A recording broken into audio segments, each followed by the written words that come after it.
Bonjour à tous, l'histoire que je vais vous raconter aujourd'hui est l'un des Rise and Fall les plus passionnants d'Hollywood. Si vous vous demandez comment on fait un film et quelles sont les pires horreurs qui peuvent arriver à Hollywood, à la fin de la vidéo, on va parler d'un long métrage qui raconte tout ça. C'est honnêtement l'un des meilleurs films qui explique ce genre de galère. Et je suis quasiment sûr que vous n'en avez jamais entendu parler. Dans la vidéo d'aujourd'hui, on va s'intéresser à un mec qui a eu un parcours totalement unique en son genre. Pour l'instant, vous ne connaissez pas son nom, mais à la fin de la vidéo, vous connaîtrez son histoire. On va parler de Troy Duffy, l'homme qui avait tout pour devenir le prochain Quentin Tarantino. Notre histoire commence au début des années 90. Troy Duffy et son frère Taylor rêvent de devenir des rockstars. Pour ça, ils quittent leur ville natale, Boston, pour s'installer à Los Angeles et poursuivre leurs rêves. Évidemment, le succès n'arrive pas d'un coup, et les deux frères doivent se trouver un job entre les quelques concerts qu'ils organisent ici et là. Troy commence donc à bosser au Jay Sloan's, un bar où il fait videur et de temps en temps barman. Le quotidien à Los Angeles n'est pas tout rose. L'histoire qui va vraiment marquer Troy, c'est quand un soir en 1995, alors qu'il rentre du travail, il aperçoit dans son hall d'immeuble deux hommes sortir de l'appartement d'un dealer emportant le cadavre d'une femme. Après avoir vu ça, Troy, qui n'a pas les moyens de se payer un psy, se lance dans l'écriture d'un scénario pour se purger de la dure réalité des quartiers pauvres de Los Angeles. Son histoire, deux frères investis de la mission divine de tuer tous les mafieux de Boston. Le nom de son script, The Boondock Saints. Il continue son job au Jay Sloan's, mais il travaille sur son scénario dès qu'il a du temps libre. C'est la toute première fois qu'il écrit un script pour le cinéma, et évidemment, il a aucune idée de comment on met en forme un scénario. Par le biais d'une amie à lui, il se procure le scénario de Jack, le film de Coppola, pour s'en inspirer. En fait, il a juste besoin de trucs de base, genre comment on met en page le scénar, comment on met en forme des dialogues, des indications, etc. Ce qui compte, c'est que Troy sait écrire. Son père, qui était prof d'anglais, l'a poussé, lui et ses frères, à lire des livres durant toute leur enfance. Un jour, après avoir retranscrit toute son histoire au format scénario sur un ordinateur de location, oui, on est en 1995, un ancien ami à lui se pointe dans son bar. Il commence à parler avec lui et pendant la discussion, l'ancien ami mentionne qu'il travaille maintenant chez New Line Cinema. Troy lui parle du scénario qu'il vient d'écrire et son ami fait preuve d'enthousiasme. Il lui propose même de le faire lire à des cadres chez New Line. Incroyable. Troy qui pensait que son scénario finirait comme beaucoup d'autres dans les limbes d'Hollywood et qui serait lu par personne, et là, on lui propose de le faire lire au cadre d'un des studios de cinéma indépendants les plus importants d'Hollywood. Mais bon, ça veut rien dire, il y a très peu de chances que quelqu'un soit intéressé et encore moins de chances que le projet se concrétise. Mais quand même, si le scénario était lu par la bonne personne, ça pourrait être le début d'une carrière pour Troy. Le script arrive sur le bureau de Michael DeLuca, le président de la production chez New Line. C'est un mec qui a un CV sympa. The Mask, Blade, Austin Powers, Magnolia, franchement, ce mec c'est le king. Et il adore le scénario. Il veut tout de suite acquérir les droits. En quelques semaines, le scénario de Boondock Saints fait le tour d'Hollywood. Tous les studios sont intéressés. Et là va entrer en scène l'un des personnages clés de notre histoire. D'ailleurs, vous le connaissez sûrement pour d'autres raisons. Harvey Weinstein est à cette époque le big boss de Miramax, la plus grosse société de production dans le monde du cinéma indépendant. Kevin Smith, Steven Soderbergh, Quentin Tarantino, ils sortent tous de l'écurie Miramax. Le 24 mars 1997, Harvey Weinstein est en route pour la cérémonie des Oscars. Enfin, en route. Il est dans son jet privé qui se dirige vers la cérémonie des Oscars. Quelqu'un lui a parlé de Boondock Saints et il profite du trajet pour dévorer le scénario, qu'il se fait faxer page par page. En sortant de la cérémonie, où soit dit en passant, il vient de rafler 9 Oscars pour le patient anglais, il demande à un de ses assistants de ramener Troy Duffy immédiatement à son hôtel. Troy reçoit le message et fonce au rendez-vous. En arrivant, il découvre Weinstein. Et la première chose qu'il lui demande, c'est: t'as déjà des idées d'acteurs pour ton film? Ok, je réessayerai plus de faire Harvey Weinstein à partir de maintenant, promis. Troy commence à lui lister tous les acteurs auxquels il a pensé en écrivant son scénar. Il y a notamment Jim Carrey dans la liste. Et Harvey lui répond calmement: écoute-moi bien, tu vois tous les acteurs que tu viens de citer? Si tu signes pas chez Miramax, je fais en sorte qu'aucun d'entre eux ne bosse sur ton film. C'est à ce moment-là que Troy y comprend que Weinstein c'est pas un rigolo et qu'il vaut mieux l'avoir comme ami que comme ennemi. Une guerre éclate entre Michael DeLuca et Harvey Weinstein pour acheter les droits du scénario de Duffy. Troy va profiter de tout ça pour exiger la réalisation du film. Bah oui, parce qu'à la base on parle juste d'acquisition de scénario. Mais évidemment, DeLuca et Weinstein lui accordent. Donc là on est quelques jours après sa première rencontre avec Weinstein. Troy est en train de travailler au Jay Sloan's. Une limousine s'arrête devant le bar. Un homme en sort et passe la porte de l'établissement. Troy reconnaît Harvey. Harvey s'approche de lui et commence à entamer une discussion amicale. Mais qu'est-ce que tu vas faire de tout cet argent une fois que t'auras signé un contrat? Désolé, ok, j'arrête, vraiment, cette fois j'arrête. Troy lui répond: j'ai toujours adoré ce bar, je pense que je vais le racheter. Ok, marché conclu. On fait 50-50, je rachète le bar avec toi, seulement si tu signes chez Miramax. Même s'il est un peu surpris, Troy accepte. Il signe avec Harvey un contrat de 300 000 $ pour les droits du scénario. Duffy s'occupera donc de la mise en scène et son groupe de rock The Brood va faire la musique du film. Boondock Saints verra donc le jour chez Miramax. Le film est budgété à 15 millions $. Le lendemain, l'histoire fait les gros titres. Les articles de journaux sont écrits et tout Hollywood est au courant. Troy fait même la première page de USA Today. Classic story of the Hollywood dream coming true from bartender to movie maker overnight, with the bar thrown in as a bonus. Maintenant que le projet est sur les rails, il va falloir monter une équipe. Troy sélectionne quelques-uns de ses potes et leur promet qu'ils vont accomplir de grandes choses. Ils quittent tous leur job et décident de se lancer à fond dans le projet de Troy. I quit my job. It's happening, baby. Dans l'eau, il y en a deux, Tony Montana, oui c'est son vrai prénom, et Mark Brian Smith qui veulent devenir cinéastes. Ils proposent un truc à Troy. L'histoire qui est en train de lui arriver, c'est du jamais vu. Il faut absolument garder une trace de tout ça. Ils ont du matos, ils ont les compétences, alors pourquoi ne pas faire un documentaire de toute cette histoire? Il pourrait y raconter les coulisses d'Hollywood et toute l'aventure du film. Troy est plutôt chaud. Il signe un papier avec eux qui leur donne l'autorisation de tout filmer. Bon, pour récapituler, un jeune barman fauché de 26 ans, qui ne connaît personne dans le ciné, se retrouve propulsé du jour au lendemain en coqueluche d'Hollywood. Tout le monde s'arrache son scénario et en quelques semaines, il signe avec l'un des studios les plus prestigieux du cinéma indépendant américain. Bon, rien que ça, c'est une histoire de ouf. C'est l'une des histoires de Rags to Riches les plus impressionnantes jamais vues. Mais vous allez voir que par la suite, ça devient encore plus fou. Vous êtes tellement pas prêts pour la suite. Troy didn't come out here to write the screenplay. He came out here for music. Tout ça c'est bien beau, mais Troy et son frère Taylor, à la base, ils sont pas venus à Los Angeles pour faire des films. Eux, ce qui les intéresse avant tout, c'est le rock. Ils se disent que tout ce qui est en train d'arriver à Troy, c'est peut-être le meilleur moyen de se faire des contacts dans l'industrie musicale et de faire percer leur groupe The Brood. Et en fait, ça marche. Ils attirent l'attention de Maverick Records, le label créé par Madonna qui gère des groupes comme Muse, Deftones ou encore The Prodigy. Et en très peu de temps, ils signent un contrat avec eux pour enregistrer leur premier album studio. C'est vraiment du jamais vu, trop facile. Son petit groupe de potes, ils travaillent maintenant sur le film et sur le premier album du groupe. C'est Mark et Tony qui réalisent déjà le documentaire sur Troy qui vont faire les managers du groupe. Tous ensemble, ils veulent faire un truc jamais vu. Percer dans le monde du cinéma et dans l'industrie musicale en même temps.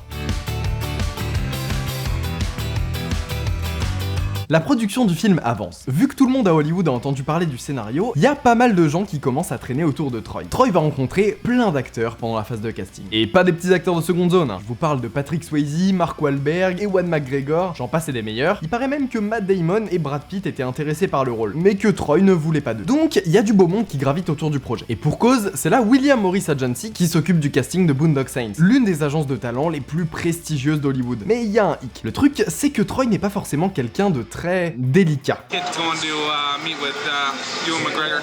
I'm gonna fucking get drunk at Ewan's ass. I don't know, would basically lick each of my testicles individually on a daily basis to do this film. En plus de ça, Troy et ses potes ont un petit penchant pour la déconnade et les soirées bien arrosées. Un personnage un peu difficile à gérer donc, c'est le moins qu'on puisse dire. À cause de ça, des tensions se forment au sein de son groupe d'amis / collaborateurs. En fait, à partir du moment où toute cette histoire a débuté, Troy a commencé à développer un espèce de complexe de supériorité assez toxique pour toutes les personnes qui l'entourent. Bon, en gros, le mec se sent plus pissé. I went from a bartender and surpassed everyone and got to the top. Il ne se sent vraiment plus pissé. I hate Keanu Reeves, I think he's a fucking punk, I will never do a movie with him. I think Ethan Hawke is a talentless fool. Et pour couronner le tout, Troy est le seul à avoir reçu de l'argent de Miramax. Ses potes, eux, bossent gratuitement pour lui. Et évidemment, ils se disent que c'est le début de leur collectif et que bientôt ils pourront tous en vivre, sauf que dans le lot, il y en a qui ont plus assez d'argent pour payer leur loyer. Mais bon, Troy est vraisemblablement décidé à ne pas les aider financièrement. Et Harvey Weinstein dans tout ça. Weinstein, à l'origine, il voulait que ce soit Patrick Swayze qui interprète le rôle principal. Sauf que Troy n'était pas très chaud pour cette option. Donc déjà, on a un désaccord là-dessus. Et en plus, évidemment, le comportement de Troy revient aux oreilles d'Harvey. Les mois passent, et l'équipe reçoit de moins en moins de nouvelles de Miramax. Troy y sent bien que cette situation, est pue un peu quoi. Et un beau jour, l'agent de Troy lui annonce la nouvelle. Miramax lâche le projet.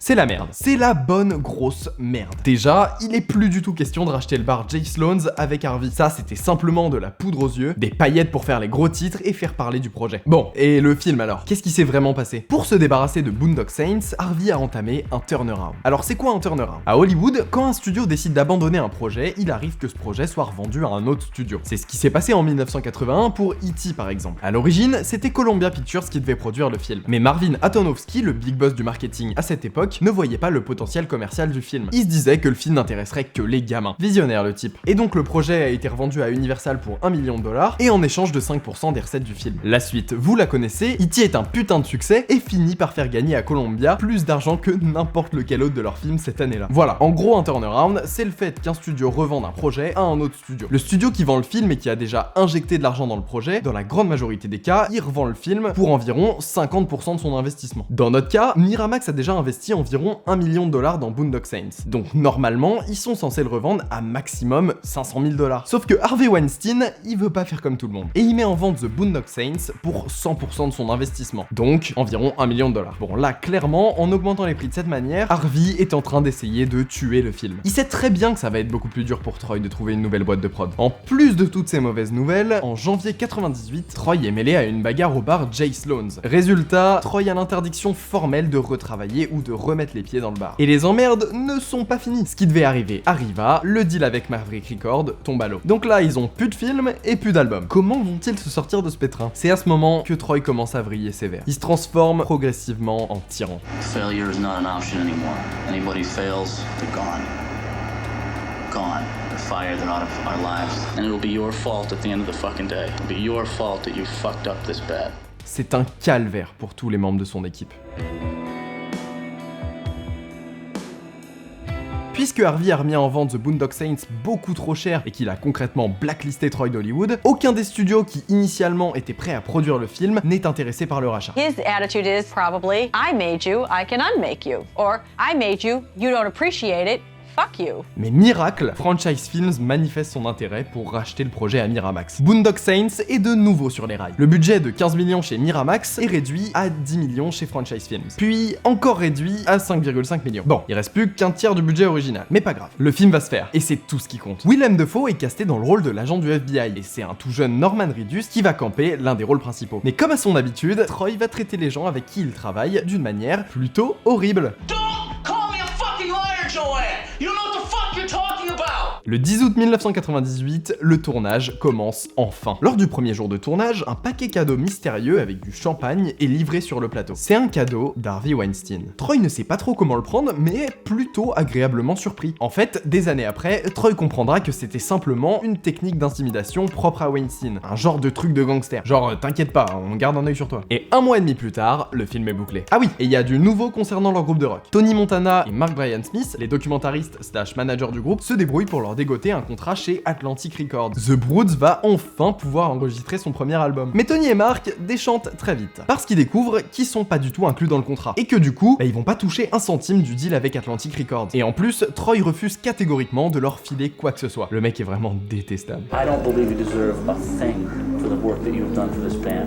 You saw opportunity for yourself, that's why you did it. You know what? Deserve's the wrong word. I am wrong. You do deserve it, but you're not gonna get it. You know what I feel, Tony? I feel that maybe you are a little bit fucking undeserving. I feel that I'm undeserving of all your fucking bullshit. Fuck you! Fuck you! I don't care how you feel! Fuck you, and with all due respect, Mark, if you agree with this shit, fuck you too! C'est là que la relation entre Tony et Mark et Troy se détériore vraiment. Mais je vous rappelle qu'il leur reste encore une arme contre Duffy. Tony et Mark travaillent toujours sur leur documentaire. Et ça va avoir sa petite importance dans très peu de temps. Bon, le film est prêt, il manque plus qu'un distributeur pour sortir le film en salle. Ça doit pas être si compliqué, le plus dur est déjà fait, non ? Le 20 avril 1999, l'Amérique tout entière est horrifiée devant les images de Columbine. 12 élèves et un professeur perdent la vie dans cette attaque tragique. Du jour au lendemain, toute l'industrie du cinéma change. Certains films jugés trop violents sont retirés des salles, des projets de films sont abandonnés, et les dates de sortie de certains jeux vidéo sont même repoussées. Bref, le mot d'ordre, c'est plus de violence nulle part. Et au milieu de tout ça, il y a Troy Duffy, qui essaye de sortir un film où des personnages font justice eux-mêmes en utilisant des armes à feu, où on voit même des personnages qui portent des trenchcoats. Autant vous dire que pour les distributeurs, le rapprochement avec Columbine est vite vu. Un mois plus tard, en mai 1999, Troy et son équipe se rendent à Cannes pour essayer de trouver des distributeurs au marché du film. C'était prévisible, personne ne veut toucher à Boondock Saints. En plus, selon certaines rumeurs, Weinstein est toujours en train de pourrir Troy en intimidant toutes les personnes qui essayent de s'approcher un peu trop près de Boondock Saints. Le festival de Cannes est un échec, mais au moins leur premier album est prêt à sortir. Troy a soudainement décidé de changer le nom de son groupe de The Brood à The Boondock Saints, donc le même nom que son film. Ok, l'album sort et mais c'est pas un succès. C'est même un putain d'échec. 690 copies vendues au total. Bon, après ça, Troy ne veut plus du tout persévérer avec le groupe. Et cet échec marque la fin de sa carrière musicale. Reste-t-il des éléments un tant soit peu positifs dans cette histoire? Eh ben oui, enfin, en quelque sorte. Ils arrivent enfin à trouver un deal de distribution pour Boondock Saints. Le 21 janvier 2000, The Boondock Saints sort enfin au cinéma. Bon, je vous arrête tout de suite, y a rien de bien ouf. Le film sort dans 5 salles dans tout le pays et ne reste qu'une semaine à l'affiche. Ouais, c'est vraiment pas incroyable. Et la cerise sur le gâteau, c'est quand le directeur du festival de Sundance, le plus gros festival de cinéma indépendant au monde, confie à l'agent de Duffy que Boondock Saints va être projeté au festival. C'est une excellente nouvelle, ça peut leur faire une pub incroyable. Mais quelques semaines plus tard, le film est retiré de la programmation sans aucune explication. Coup dur. Weinstein est connu pour être très impliqué dans le festival, donc peut-être qu'il est derrière cette annulation. À vrai dire, on sait pas trop.